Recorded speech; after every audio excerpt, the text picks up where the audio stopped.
So you can then use this information to fine-tune your website. And how would you do this? Me personally?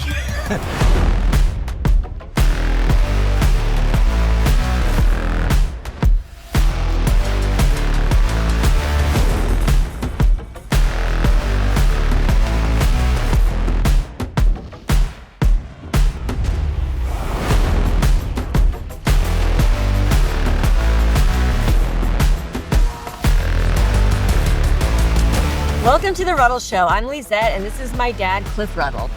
How are you doing today? I'm doing pretty good. What about you? Excellent, and I hope the audience is absolutely thrilled to join the show, right? Right. Well, today we wanted to go back to a job idea. So maybe some of you are tired of your normal routine of practicing dentistry day after day in your quiet office.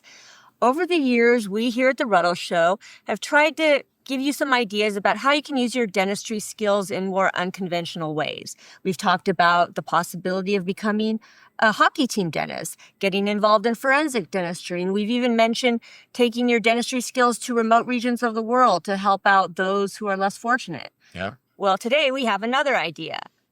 This could be you. How about being a prison dentist employed by the Federal Bureau of Prisons? Who might be a good candidate for this kind of job? Well, if I was the warden and I was doing a profile, I would want somebody that is really interested in working in a vulnerable population. And it's got to be a person that, because of their personality and their makeup, they want to make a difference for others. So I think you need those two things. And then I think you have to really want to go into a more regimented environment, because, it's not like throw your knapsack over your back and go into your office every day. There's going to be some security and different things and long walks, and finally you're arriving. So you have to be wanting to do all this kind of stuff. And you got to be able to relate to criminals. I mean, I hate to say it because maybe you're not a criminal. Maybe you used to be a criminal, but it helps to understand that they have very diverse backgrounds. If you think of the prison population, and there's a lot of them in prison, they come from all walks of life. So you have to be able to communicate well. You have to be able to be vulnerable and put yourself in awkward situations. And I think probably most of all, you need to be able to really want to help turn lives around, because this sounds corny, but my dad was a minister, and he did a lot more than ministering. I saw how he helped people with gutters and roofs and all kinds of stuff. So in prison, you're there to do dentistry, but there's many things you could say. Maybe they start making a record of what they're doing, and maybe they start reading, and maybe bring them a book, and maybe blah, blah, blah. But you have a chance to change their lives around. Okay, well, according to the Federal Bureau of Prisons website, it's a very safe and supportive environment with opportunity for growth. It has a very competitive federal government salary with benefits like retirement and health care. Yeah. And then there's also opportunities for loan repayment and the flexible work options. So how do you go about getting a job like this? Well, when you work for the federal government, it's pretty much preordained, right? You are going to start with filling out a lot of paperwork, and they're going to want to do background checks because you're in security when you are there, if you're working there. So you'll fill out a normal government application. They'll tell you all the prison sites in the country, and then they'll tell you the ones that need prison dentists at this moment. You have two choices. You can put down your first two preferred geographical regions, or you might want to move, who knows. But anyway, that's kind of how it works. And they matriculate your application. They do something behind the scenes, probably a background check and qualifications. And then finally, if there's an opening, they notify you. Yeah, I wonder if there's a lot of turnover. Anyways, when we were discussing this segment, there was a lot of things we were curious about. We were wondering what techniques they do, what technology they use. And then this actually motivated you to go do a little research on your own. So what are some of the things you found out? Well, after I watched the movie Face Off, no, just kidding. Actually, they do simple things. Prison dentistry isn't about full mouth reconstruction. It's about taking care of what's going on right now. So They'll do things like simple extractions. They'll do fillings and restoratives to some extent. They'll do cleanings. They'll do scaling and root planing. And if you're a prosthodontist who got tired in practice, but you love doing removable, maybe removable dentures or partial dentures, they do a lot of removable and partial dentures. What they do not do, they do not do implants. They do not do crowns, laminates, bridge work. They do some simple root canals, because I found out what they don't do is when the root canal's failing, it gets extracted. And what they do refer out are difficult impactions, third molars. If they themselves are taking a tooth out and they break something, that can get referred out of prison. And what was the other one? That was it. Impacted molars, failing root canals and root tips, stuff like that. They'll refer that. Yeah, I'm wondering if they do like preventative checkups, like every year you have a dentist appointment and a teeth cleaning or something like that. I don't know. Well, one thing that I think is the most interesting, and that is if you become a prison dentist at a maximum security prison with the worst of the worst offenders, one thing probably for sure is you're going to have a lot of interesting stories to tell, I'm thinking. So yeah, I had a classmate, his name is anonymous, but many years later, after we graduated, decades later, he got into some trouble, and actually Phyllis and I went to Lompoc Federal Prison to visit him.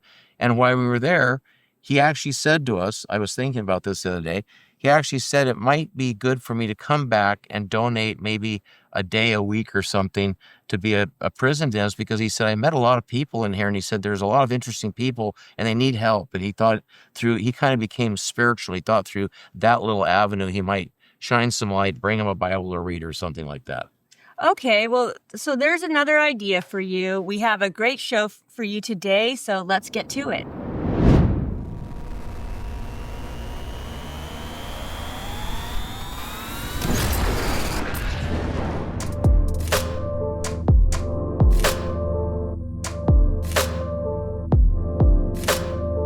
Okay, so today we're back to artificial intelligence. Now, AI has become such a dominant force in our society in the past couple of years that I don't think we really even need to explain to our viewers anymore what it is. Probably most of you have heard of chatbots, like ChatGPT is the most common, but there's also others like Claude, Grok, Gemini, to just name a few. Today, we're going to say ChatGPT, but you can substitute your own chatbot if you want. Over the years, I guess it's been years now that we've been doing the Ruddle Show, but we've talked about how specific AI software can be used to diagnose caries, fractures, oral cancer. We've talked about how AI can be used to predict tooth loss and peri-implantitis. Yeah. We've talked about how you can incorporate AI into your practice, and we've also even compared some AI systems. So today, we're going to talk about how you can use a chatbot like ChatGPT to help you with your dental marketing. Now, have you ever used ChatGPT yourself? Well, I liked the word GPT. I didn't know what it meant exactly, and it's used all the time. But I like the words generative, pre-trained, transformer. Generative sounds like it's going all the time, right? It's like regenerating, making the future. And then pre-trained sounds like there's some buddy that's going to help you, they're trained. And then I like the transformer because you're transitioning, you're evolving as you work with it. So I like that. Actually, no, to answer your question. But I'm, just so you hear me, I'm very interested in going forward. Over the last 2 or 3 years and having different shows, as she mentioned, it's made me realize it can be very helpful in things I'm actually doing that we'll talk about later.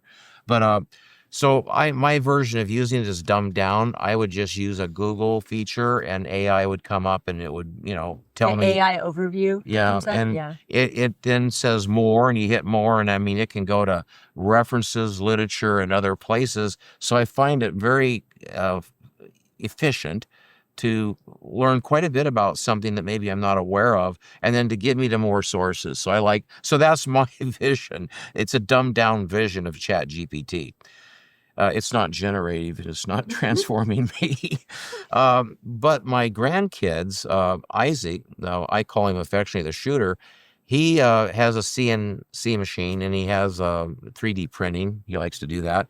Well, he is using ChatGPT, I understand, quite regularly because it helps him with coding, and then it helps him with his efficiency. So I thought that was very interesting, and it gives him. We've had offline discussions, me and him and you, and I can see how it's really motoring him forward. So that would be an example from one grandkid. Your daughter, my other granddaughter, she works in cosmetology. She has in a salon, and sometimes a product will be discontinued or they're out of it. And she can go and with ChatGPT, they can compare and contrast different similar products, fees, time, chemistry, because she has to know the chemistry because what's it going to do when it hits the hair. So that's an example where two grandkids are using it all the time. Dangers. I have a list here. I don't know that we need to explain any of these other than to say the pros would be it increases efficiency, predictability, accuracy, quality. It decreases costs. That's the whole point. The cons, some people are worried already here in the marketplace. I might lose my job. There's ethic concerns. You can perpetuate misinformation and bias. Privacy issues. You have to be very aware when you're working with your patients and you got to protect the privacy, anonymity. It has low emotional intelligence. So it's going to take training to make it start to think like you, but that means you have to feed in to get it to think like you because it's learning about you. And then it can be misused, as we've said. So those are kind of the pros and cons. Okay, well, thank you for that. Now we're going to... Isn't she bubbling over today? I mean, my God, we're doing a great show here on artificial intelligence. Okay, so we're going to get back now to how you can use ChatGPT to help you with your dental marketing. And this was inspired by, this segment's inspired by an article, a Dentistry Today news article by Zanya Winans, and it's called How AI is Changing the Game in Dental Marketing and How You Can Use It Too. And this article just reveals some very practical ways that you can use ChatGPT to help you with your dental marketing, and we'll have it in our show notes. But you can use it to learn who your typical patient is.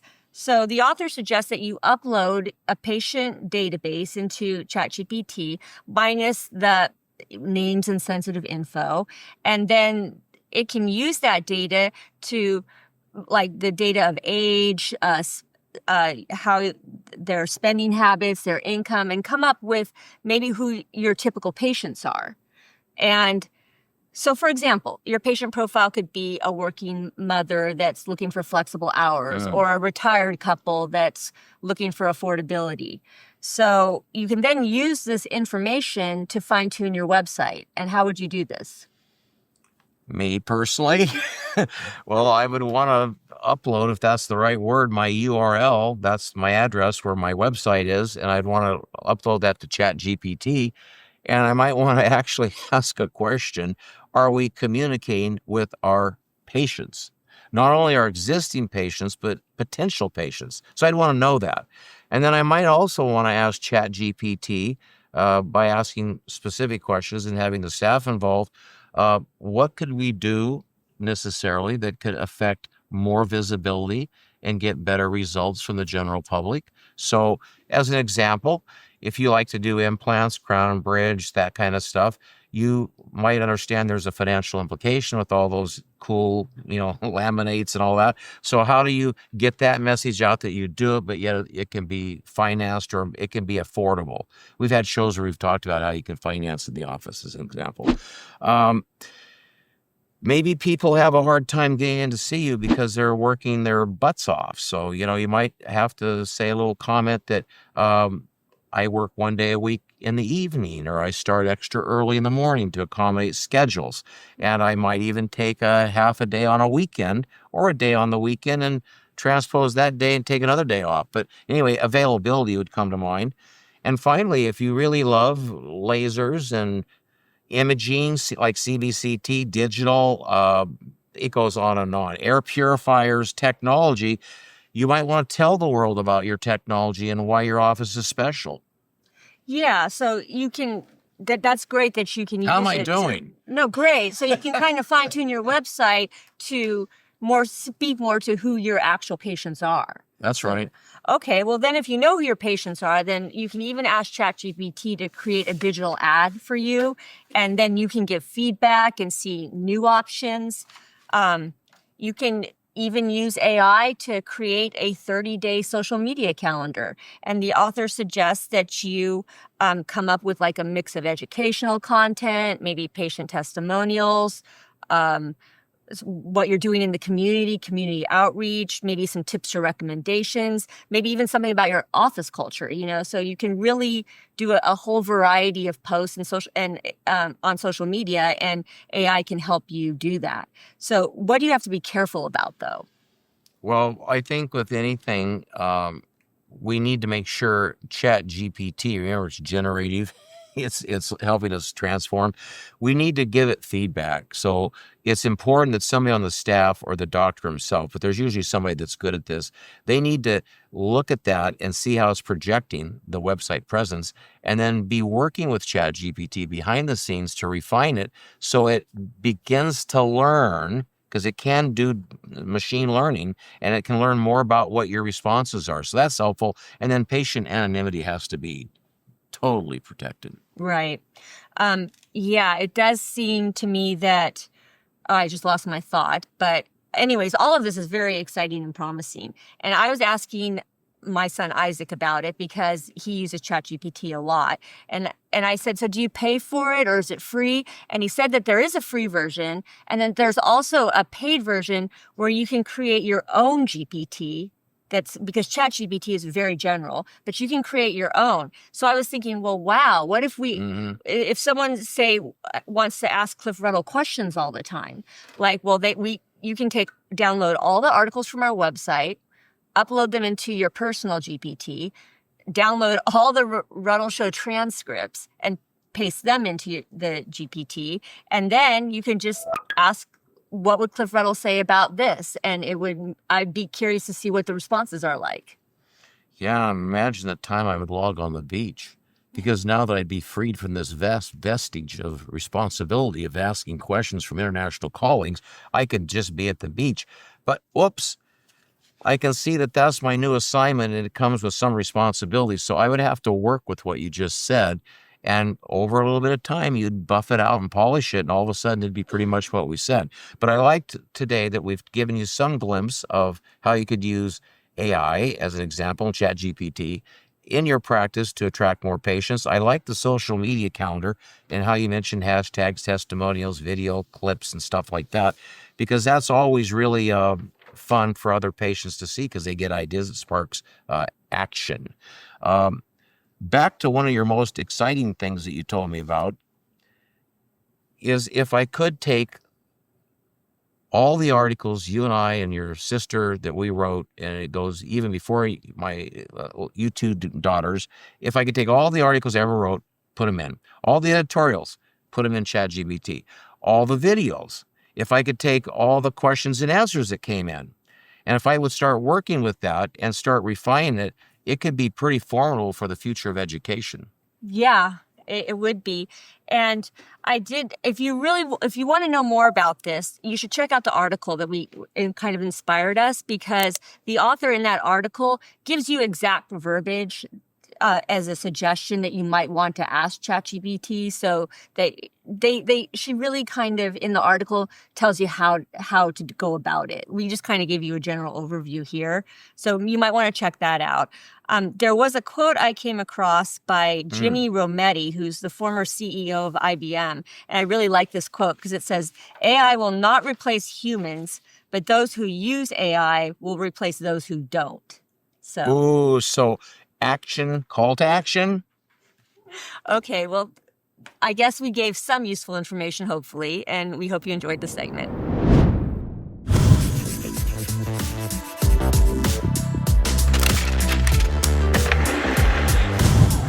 Okay, all of us that are out there practicing, we encounter occasionally patients that come in with a tooth that's been initially treated endodontically and it's failing. So I normally used to say, and most of us do say as teachers, well, you could consider retreatment. Well, you could consider retreatment, and even if you needed to, you could advance towards a surgical approach So that was initial treatment, strike 1, strike 2 was the retreatment, and surgery was 3. But then if that fails and the tooth is still symptomatic, we normally just extract the tooth, don't we? So what I want you to consider is, what if you could extract the tooth and do the corrective work in your hand and replant the tooth? Now, some of you might think this is crazy what Ruddle's talking about, but there are probably in the literature 6,000 references, 6,000, to the intentional replantation. There's probably 600 articles, roughly, out of that 6,000 that actually talk about it. And there's very few, if you start to look at good papers and good methodology, there's only a handful of papers that actually describe what I would consider something you could really consider. So I'd like to just bring this back to the illumination of the international market, because if you're going to throw it in the wastebasket, maybe take a look at it and see if you can do something really cool and then put the tooth back. We're not going to have time today to talk about every little step. This is just the concept. Intentional replants are alive and well, and when appropriately selected, they can be viable. All right, so you have your team and you work with microscopes, you see some failing teeth, but what I want to do is make a little quick flow chart here for you. So teeth fail. So when we're looking at the cause, the etiology of failure, they fail because we as dentists sometimes not only don't respect the root anatomy, notice I said the root anatomy, but we don't sometimes even understand perfectly root canal system anatomy. So root anatomy would be like concavities, fluting, external approximations and grooves. Those are the things that sometimes, even though it's on the outside, it might influence what we're doing inside. All right, so root canal systems and the anatomy of the root. Another thing is deficiencies. Somebody might fill a canal 2 millimeters short. Somebody might miss a canal, didn't find it in the orifice. Sometimes we don't see things, or because of training, we do things a certain way that we would consider appropriate, but it turns out that it might be the difference that made the difference. It might be why it's failing. So deficiencies in treatment, to me, are a complete difference from an iatrogenic event. Running a post out the side of the root, huge shapes that don't respect external root anatomy. There's that word again, root anatomy. Those are more like iatrogenics. There's nobody teaching that anywhere in the world. So dentists that are doing that aren't following any kind of training that was, introduced in their programs. So that's the cause of failures. I think you can take any failure in the world and put it into one of these buckets. It could even be a fractured tooth because of overzealous preparations, canals that are shaped too big for the roots that hold them, things like that. Well, what do? Normally, what you do is you assess failure, and you might think, Ruddle almost always thinks, I need to go back in the tooth non-surgically. I might see a crack through the axial wall. I might see an extra orifice that wasn't uncovered.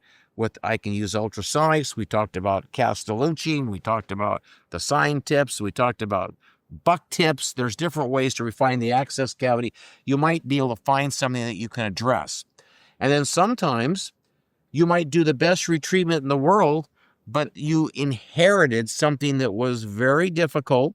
Your odds were not good that you could overcome the deficiencies in primary treatment or the iatrogenic event, so you'll go right to surgery. And sometimes some clinicians find the failure and go to surgery immediately. That can be okay. I have learned over the years that it's better for me to go back in and re-enhance the foundation. So if I am going to surgery, I trust what has been done coronal to the surgical work. But you can do these procedures and you can evaluate them, but what if a fistula persists? What if the symptoms don't resolve? What if the lesion radiographically appears to be getting larger, not smaller, after treatment? In that case, we're going to extract, and normally most dentists will say, that's enough. I've had it right up to here. 3 strikes and you're out. But some dentists are thinking outside the box, and based on a lot of factors, and I won't be able to go through them all today, they might consider taking it out and putting it back in. I guess we could look at a case to get started. Okay, so let's look at this as our first case. I'll show 3 cases of replantation, intentional replantation. And sometimes things come in and you have to do a series of procedures before you even consider that. In other words, I have a big diffuse lesion in here. It's wrapping around the apices of several roots associated with different teeth. And so I'm looking here and I'm thinking, boy, this could be a tough access because this crown's kind of sitting like this, but the roots are kind of on a bias like that. So be sure you look at your inclinations, because if the root is going like this and the crown's like this, and I don't even see a canal till about right in here. So this could be pretty tricky going through the posterior abutment of a bridge and then picking up the mesial systems. And then I even see something in here that might be resorption. I don't know what that is. I have a regular canal that goes down to about here. And then I have this diffuse lesion around the distal root. So I'm thinking this root is probably more complicated than maybe its straightness. Straightness, right? Straight roots hold hard, curved canals in the apical thirds oftentimes. So that's kind of what what I see. When I look here, I'm looking at endodontics, but it looks like maybe this tooth had surgery, but maybe it's just resorption, but that's pretty flat. Roots are usually kind of bullet-shaped. This one looks a little flat too. So the patient doesn't remember that, but they've had a lot of dental work, and that's what they do remember. So it's possible with shorter roots, kind of blunted roots. And then I look at the distance from here to here, distance from here to here, and they're not the same. So there could be another system in that tooth, but it could be a blocked canal apically. It could have been a transported canal. It could be the ledge that became the rip and the tear. So I'm seeing that with that tooth, and the patient wants both teeth. This is a second molar. This is a third molar. And lots of times patients want to keep third molar, especially if they're in occlusion with the opposing tooth. So we go ahead and do a 1 visit. It was a longer appointment because it's a tough case, long roots. But notice the curvature. You could see it right to here. See that canal coming down quite nicely. But then, you got a branch here and a branch there, and you can see we got those. And then we have a little furcal canal to what we looked at suspiciously on the preoperative film. As I have gotten older as a clinician, things that I see that might be anatomically related, oftentimes they are. The portals of exit, remember, they form adjacent to the lesions of endodontic origin. So that takes care of that case. But what about that molar? Again, we think it's transported. We think it's blunted. The crown root ratio, if you look at the crown root ratio, the part above the bone, the part below the bone, it's about 1:1. So that's not real favorable for going back in and doing surgery because of the external oblique ridge, and that makes the shelf, the buccal shelf, and all of a sudden you're going to be going through a lot of bone. And don't forget, it's a third molar. And don't forget, as we go posterior, the neurovascular bundle starts to swing up and it gets pretty close to being underneath these roots. So you have those kinds of considerations. If you're going to extract the tooth, and when I told the patient all this, and I was leading them kind of towards I could make an access and go back in and explore around. The general dentist said, no, I don't think me and the patient want that. So strike one, I can't do that. So I could, but I didn't have permission. I then could do surgery, but I don't like the crown root ratio, as I just said.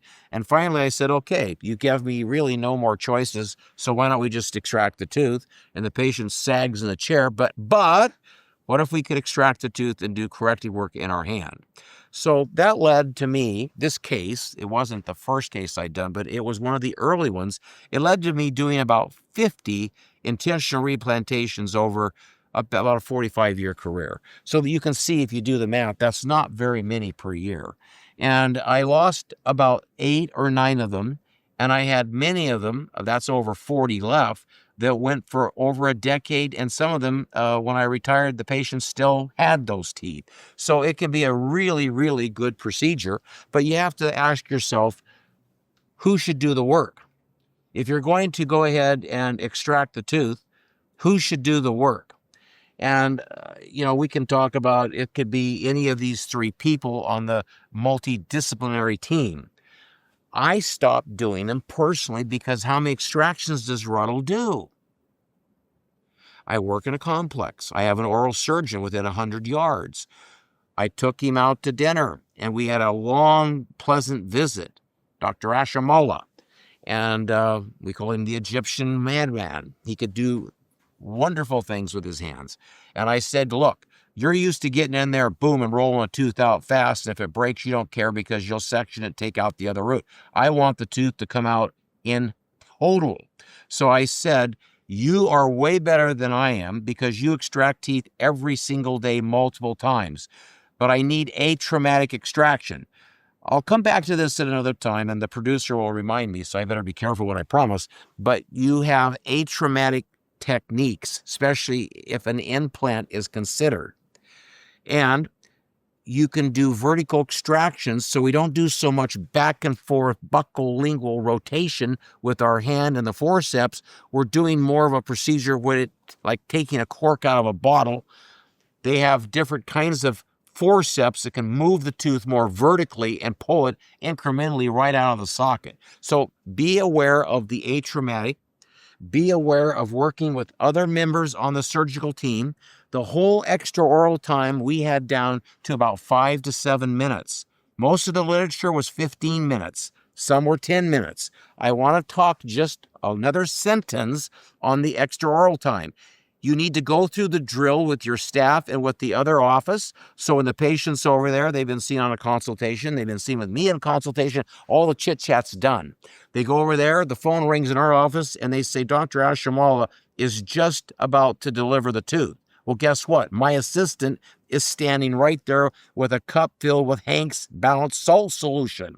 Could be bacterial, static, physiologic saline solution, but some kind of a cup and some kind of a solution or reagent that is conducive to keeping that periodontal ligament and the tissue fragments vital and alive. So you have that down. They start walking across the complex. Not the patient yet. They're still sitting in the oral surgeon's office. The assistant's flying across the complex about 100 yards, and she comes into the office and she's got the tooth. We're already there. My other assistant's there, and I'm there, and we're ready to go to work. And things we might consider doing is having the armamentarium present. So here's the Hank's balanced salt solution. It has some calcium. It has some magnesium chloride. It has some materials that are very, very useful to keep tissue alive. We don't hold the tooth in the forceps at this point. We grab with a saturated gauze with the reagent, and I want the assistant to have suction, and I want this to be flooded with water. I want the tooth wet at all times, and we immediately need a diamond burr. You'll do your apicoectomy and knock off roots. Sometimes you're removing the part of the root that has the broken instrument. Sometimes you're removing the part of the root that was transported or ripped. Sometimes you're removing the big curve in the root that nobody could get around clinically and endodontically. So the roots need to be resected quickly with a tapered diamond, and the debris will be flying around, but it's being flushed off. We have a tray down here to catch it all, and we do it right over a bathtub. If you believe that, you'll believe anything. Now, you got the roots resected, and you're looking right at them. You can stain them with methylene blue, Chinese red, to just see if any dye is absorbed in other portals of exit. You might even choose to resect a little bit more.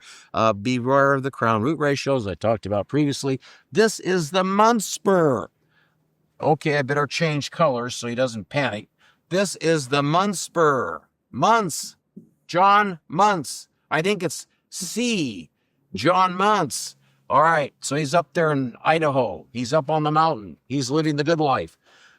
This is the Munspur half-round burr, and I like it because most teeth that have been endodontically treated, the foramens are bigger than a quarter-round burr. That would be his next size smaller this way, and so I can do that. But a lot of times if you're coming around an angle, you can just grab your ultrasonic instrument too. So these two instruments, one's in a latch type slow speed handpiece.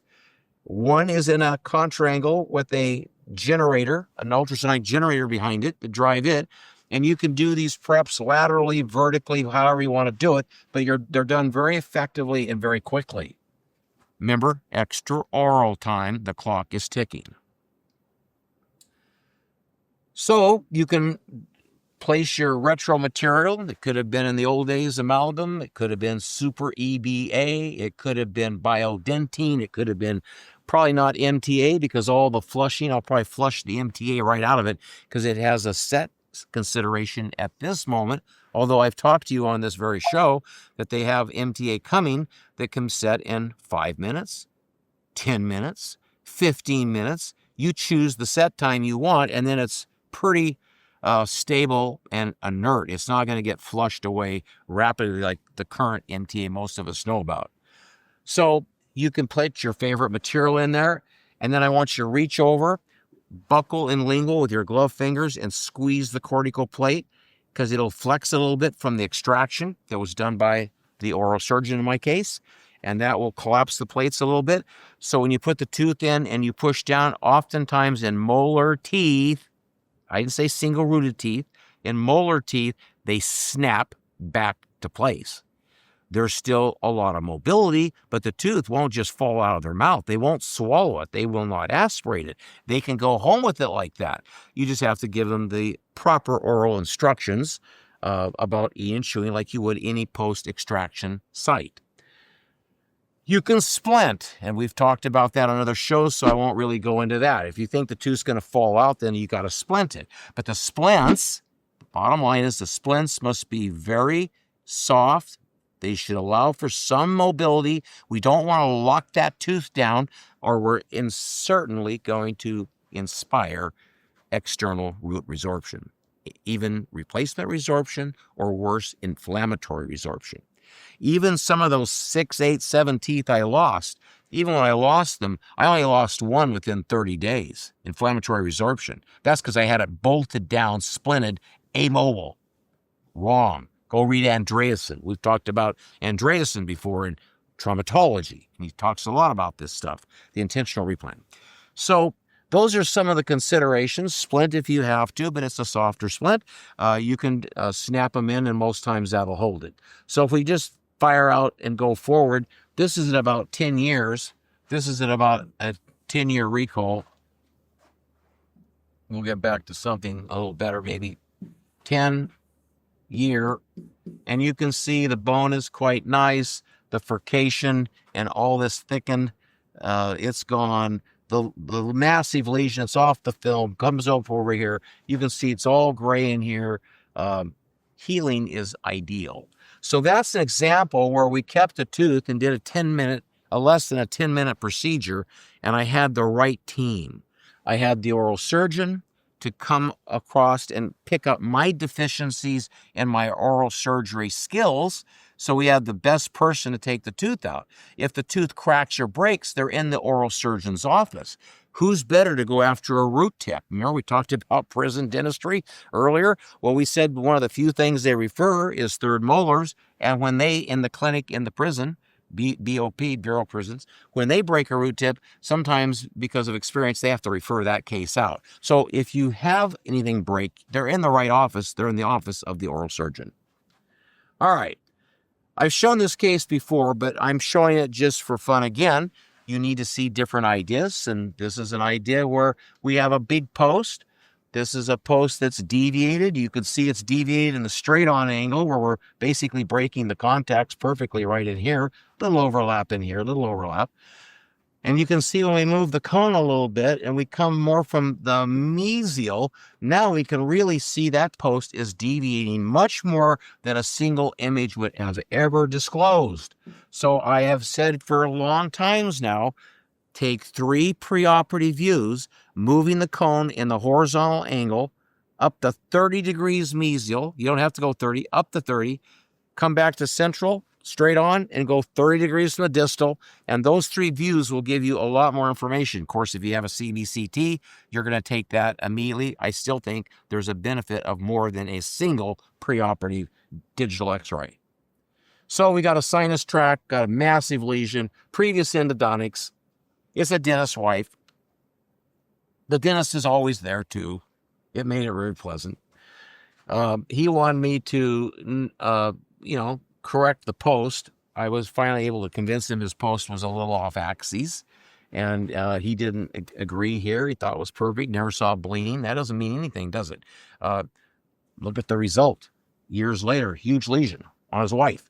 So here, a combination flap is coming up. We reflected. You can see the osseous window. We're taking out a massive wad of granulation tissue that's in that black lesion radiographically. You can see from kind of a lingual view, we can see the root up in here. We can see a big clump.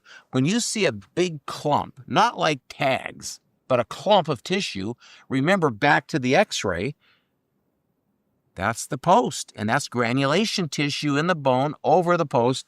We don't want to scrape roots. We just said that on the previous case. Do not scrape roots. Just flood the roots with copious amounts of Hank's balanced salt solution. Keep everything moist, the root moist, the Sharpie's fibers moist, the granulation tissue moist, and all the tags of tissue. Keep them all alive. So it became clear I could not approach it. I could not approach the defect. It was around the mesial, but worse, it was on the palatal side. And I'm just showing you different views. Now you're looking straight facial. You can see the leakage. You can see the staining of the gutta percha. So not only was the post out, but that is overt, frank visual leakage. Notice the black rim around the pink gutta percha. And now when I scrape off some of this, just get it out, then you can see there's the post perf. This is directly, almost straight lingual. This is the lingual surface, palatal surface. So there's no way surgically you can approach this unless you cut the whole root down, and then you might be able to bevel the root a little bit further and get the post tucked back inside the confines of the radicular space, and you might be able to do that, but then you don't have any tooth to replant, right? So this shows the power of being able to visualize it and do something about it. So there's the apical repair, there's the lateral repair, apical repair. This required a splint. This is a conical shaped root, so I told you no splint. When they snap back to place, this went back to place easily, but guess what? It started to just kind of creep and drift a little bit incisally. It wanted to come out. So we did have to do a soft splint on the facial just to kind of hold it in there. And then here we are a little bit later in time, and you can see where we had the massive, not only apical, but lateral lesion. You can see how the bone's tucked back in. It's nice and tight, and it is a regenerative procedure properly performed. So when we do endodontics right, we can grow bone.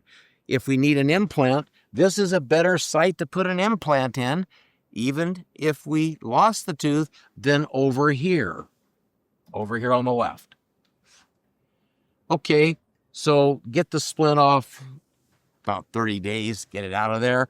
Let the tooth start to function a little bit. No biting into apples. No, shearing bread like a croissant or something with hard crust. Just be careful and let everything tighten up. Get the splint off, and there they are. So here they are at the same day, and we see a little bit of recession.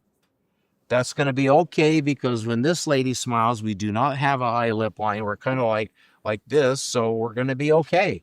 But you have to talk about that before, because what if they did have a high lip line?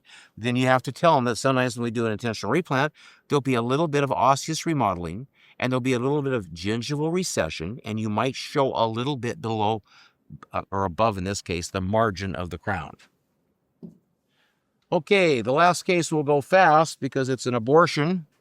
This is an example, so I tried to give you 3 examples. Deficiencies in treatment aren't considered necessarily huge errors. That's just probably prior training. And then we talked about the iatrogenics.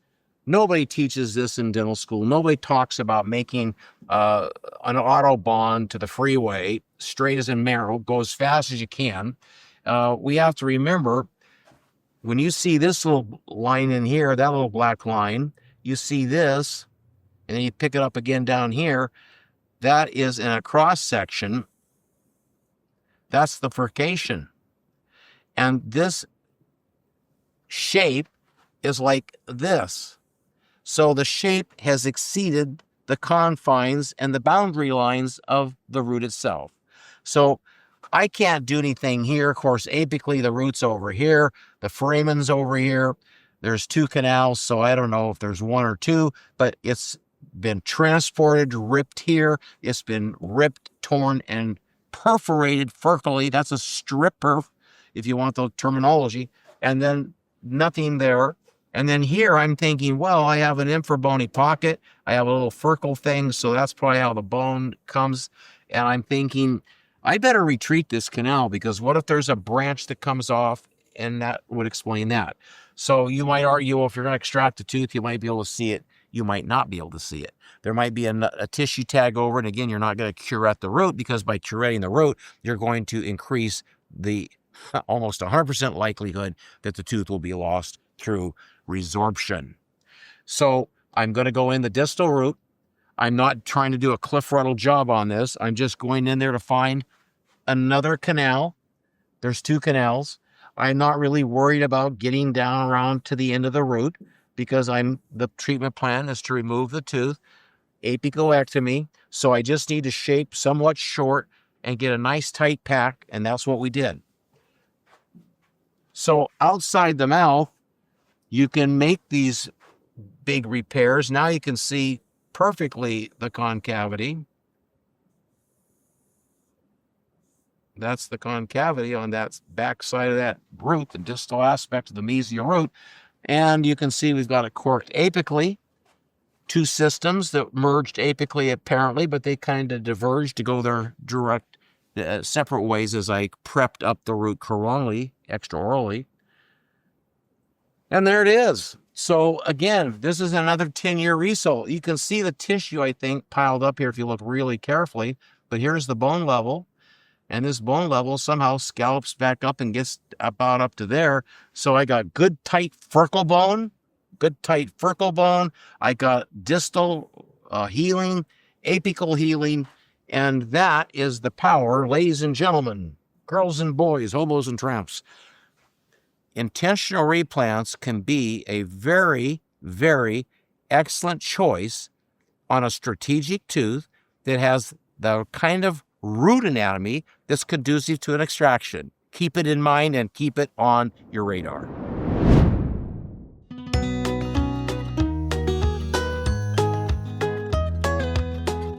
Okay, so it's time for another episode of What Phyllis Thinks, or for me, it's What Mom Thinks. So Phyllis has been doing this for 12 seasons now, so we have to assume that it's becoming a lot easier for her. But is it really? Or is she just doing hard better? And if you don't know what I'm referring to a podcast we did recently where we showed a speech by Kara Lawson, who's the Duke women's basketball coach. And she talked about how we're always waiting for things to get easier, but they never do. We just learn how to do hard better. So with that in mind, we're going to ask Phyllis some questions about how she reacts to challenges and also some of her observations about how some of her family members are reacting to current challenges. Okay? Yes. All right. My first question for you is, so first off, would you say you are the kind of person who procrastinates maybe out of insecurity and hopes stuff will get easier? Or do you feel at this point in your life that you do hard pretty well and tackle projects with confidence? It's kind of a multiple answer. I'm not a procrastinator, but I notice that my energy levels, as I've gotten a little older, are not quite what I expect of myself. And so I'm working on that thinking, because a lot of it I know is thinking. But physically, the energy is a little bit different. And I've talked to a few friends who are the same age, and we have the same stories. About 3 o'clock in the afternoon, we're going, what happened? We need to keep going. So that's just a thing. You know, that's actually funny you say that, because I sometimes feel tired in the afternoon, and I think of you, and I think of all the stuff you do, and I think to myself, why does Mom never get tired? I actually think this sometimes at home when I'm tired. Yeah, well, one time when she left the office, we replaced her with 3 women. That is what I expect. That's your expectation of So yourself. maybe rather than hard better, she needs to do energy better. I need to delegate. Well, I like that you're training your thinking Yeah. to actually trick yourself into thinking you have tons of energy. Exactly. That's right. Yes. All right. Well, currently your granddaughter, Sophia, is hiking the Pacific Crest Trail, starting at the U.S.-Canadian border in Washington State and finishing at the California-Mexico border. And it's going to take her 4 months. She's already been gone, I think, like 2 months now. A good month and a half, yeah. It'll be approaching 2 months. All right. So what do you think about this endeavor she's on? Well, going into it, we kept thinking she wasn't going to do it. But the more we heard about it, it was like, no way. I mean, can you imagine being out there 4 months, roughing it in a tent every night? I mean, it's just crazy. I can't imagine doing it myself. I like camping, but I don't like the hiking. I don't like the surviving thing. So it's been an interesting journey the last month and a half for our whole family, hearing her tales of the trail How do we hear about it? from Lori. Well, tell the The audience. satellite. She has a satellite phone, and she has her cell phone. So when she's within cell distance of a tower, she can use her regular phone. But the satellite, I text her every day on her satellite phone, and sometimes I don't hear back. And I'm the grandma, so I'm a little bit removed. But poor Lori, it's Do you animosity. ever feel worried personally? Every night. Oh, okay. Every night I think about her sometime in the night. So it's been quite a journey for all of us. Okay, so why do you think Sophia might want to do something like this? Well, first I thought she's just crazy. But then I thought, okay, well, it's probably not that. But she is so competitive. She's a warrior. She loves running and trail running. And so somebody probably suggested and started telling her about it. She had read the book, Wild, and I don't think she had seen the movie. But it was something that she was interested in doing, and she loves a challenge, and here we are. I have to say that when I first heard about it, I thought also, this is crazy. But then when I've now seen some updates, and it actually sounds like I'm thinking now, God, maybe I'll do this myself. You know, it sounds pretty exciting. You could. Okay, next question. So Sophia started off with someone else. That person is no longer, she's alive, she's no longer hiking with her. Right. So Sophia's doing it alone. Yes. So what do you think about doing all of this alone?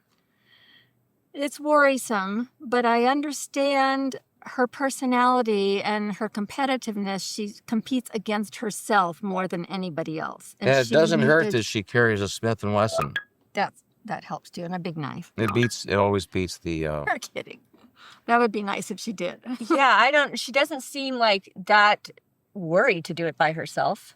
No, I think she probably has moments where she feels alone and worried about stuff, but in general, she likes the challenge against her own perceptions. So. And I guess I've also heard there's other people she runs into, and Every she's day. met some people, so Mhm. it's not like she's completely isolated. She's hiking alone because she's going from north to south, and most of the hikers are going from south to north.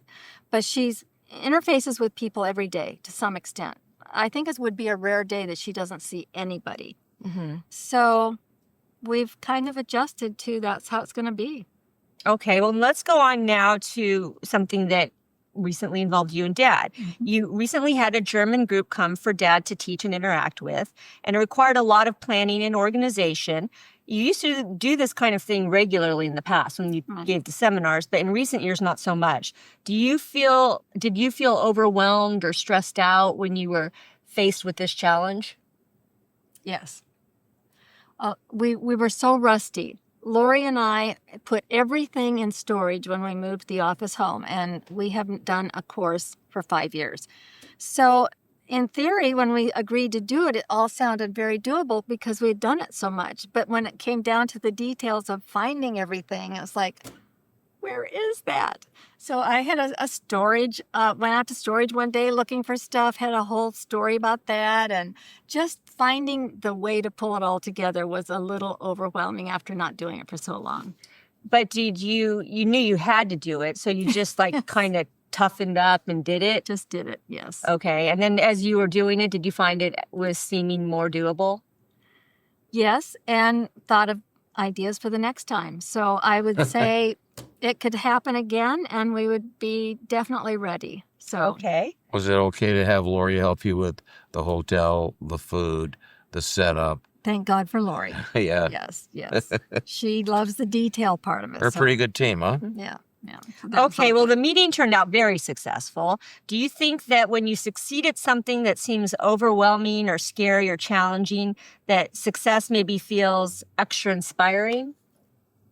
The satisfaction is, and just making people happy, that makes it all worth it. So even if the hardest part for me was the long days, because we would get up about 4:30, get down to the hotel, and then we had clear through the evening to about 10 p.m. for dinner.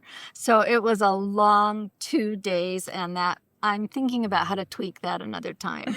That's a long day. So no risk it, no biscuit.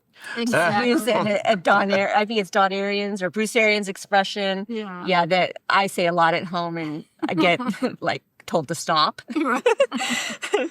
Okay, next question. So one of your grandsons, Luca, recently traveled across the country to Florida to play a tennis tournament and then also recently to Michigan for another tennis tournament.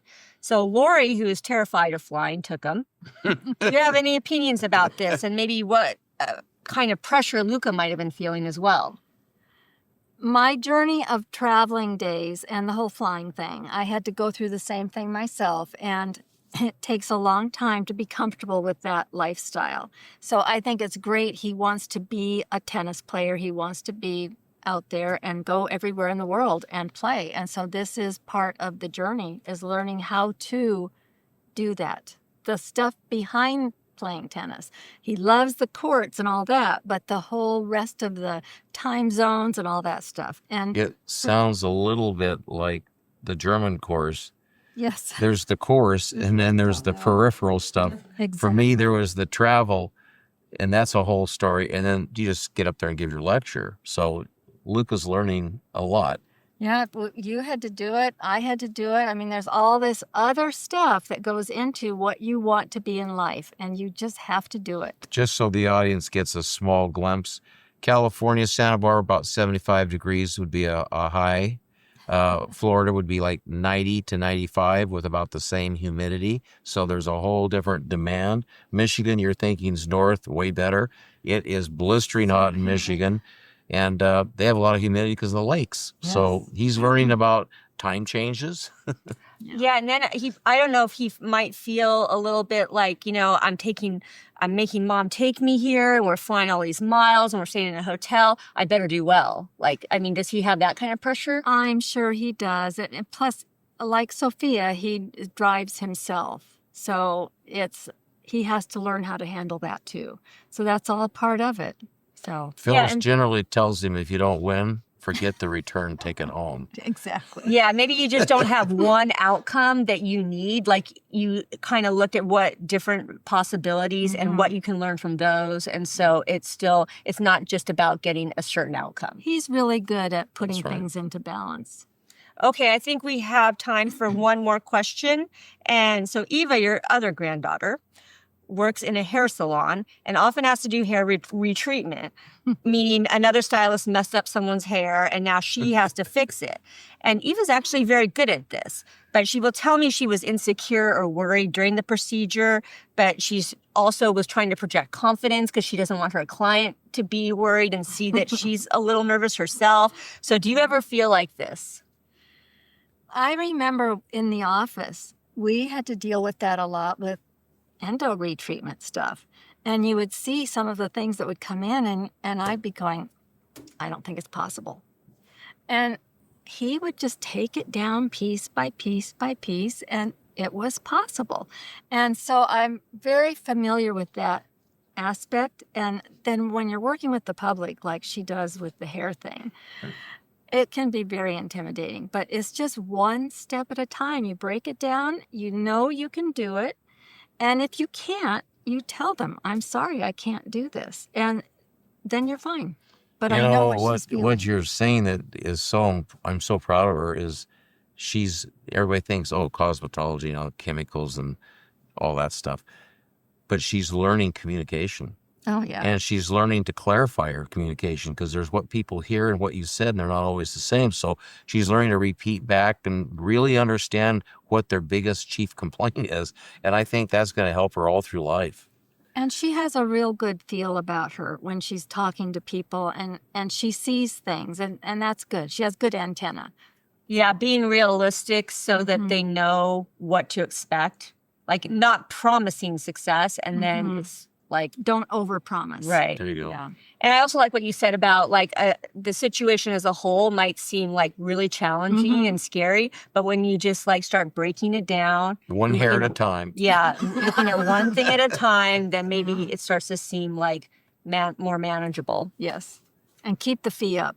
That's one thing I learned about in the dental office. Keep the fee up.